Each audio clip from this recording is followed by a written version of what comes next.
নমস্কার বন্ধুরা, শুধু রান্না বান্নার নতুন আরেকটি পর্বে চলে এসেছি আমি অসাধারণ স্বাদের বাটা মাছের রেসিপি নিয়ে। এই রেসিপিটা যদি আপনাদের ভালো লাগে অবশ্যই লাইক করবেন, কমেন্ট করে জানাবেন আর আমার চ্যানেলটিকে অবশ্যই একটা সাবস্ক্রাইব করবেন। তো চলুন শুরু করা যাক। প্রথমে আমি বাটা মাছ নিয়েছি আর বাটা মাছগুলোকে ভালো করে পরিষ্কার করে ধুয়ে লবণ হলুদ মাখিয়ে রেখেছি। এবার আমি বাটা মাছগুলো তেলে দিয়ে হালকা করে আস্তে জাল দিয়ে দিয়ে ভেজে ফেলবো মাছগুলো। ব্রাউন ব্রাউন হয়ে গেছে, মাছগুলো আমার ভাজা হয়ে গেছে, আমি তুলে নিয়েছি। এবার আমি কুচি কুচি করে সরু সরু কুচি কুচি করে আলু কেটে নিয়েছি, যেগুলো আমি পরিষ্কার করে ধুয়ে নিয়েছি। এবার আমি এর মধ্যে দিয়ে দেব 1 চামচ মতো পাকা লঙ্কা বাটা। কাঁচা লঙ্কার মধ্যে যে পাকা লঙ্কাগুলো থাকে সেগুলো আমি বীজ ছাড়িয়ে বেটে নিয়েছি। আর এর মধ্যে দিয়ে দেব 1 চামচ লবণ। আর দেব টমেটো, আমি হাফ টমেটো পিউরি করে নিয়েছি, সেই টমেটো পিউরিটা এর মধ্যে দিয়ে দেব।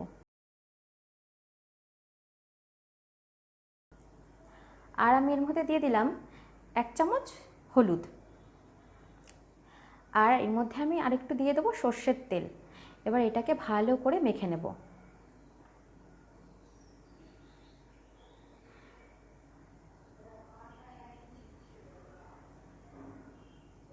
মাখা হয়ে গেছে। এবার যে তেলে আমি মাছ ভেজেছিলাম সেই তেলের মধ্যে হাফ চামচেরও একটু কম কালো জিরা ফোড়ন দিলাম। এবার কালো জিরার থেকে ভালো একটু গন্ধ বেরোলে ওর মধ্যে আমি আলু মেখে রেখেছিলাম সেগুলো দিয়ে দিলাম। এবার এটাকে ভালো করে নেড়ে চেড়ে নিয়ে হালকা সিমে করে দিয়ে নেড়ে চেড়ে আমি এটাকে একটু কষতে দেব।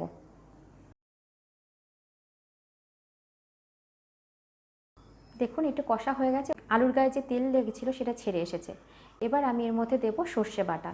সর্ষে বাটাটাকে কি করেছি, আমি 2 চামচ সর্ষে বাটাটাকে ভালো করে বেটে নিয়ে ওর মধ্যে জল দিয়ে আমি সর্ষে বাটাটাকে সেঁকে নিলাম। সেঁকে আমি ওই জলটা শুদ্ধ আমি আলুর মধ্যে, যে আলুর গ্রেভিটা তৈরি করবো সেটা দিয়ে দিলাম।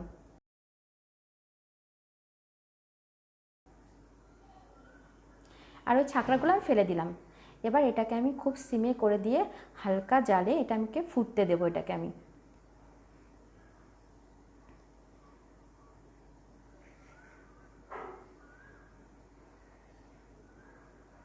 5 মিনিটের জন্য আমি ঢাকা দিয়ে রাখলাম।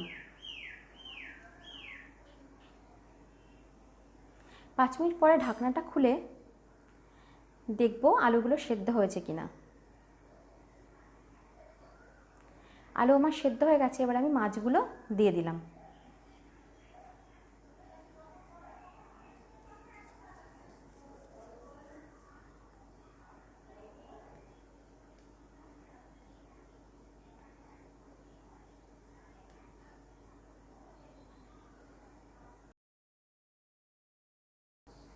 এবার এর মধ্যে দিয়ে দেবো একটু সর্ষের তেল আর দিয়ে দিলাম একটু চেরা কাঁচা লঙ্কা।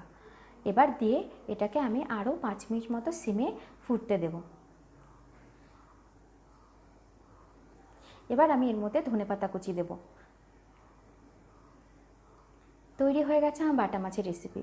এটি গরম ভাতে অসাধারণ লাগে, অবশ্যই আপনারা বাড়িতে ট্রাই করবেন।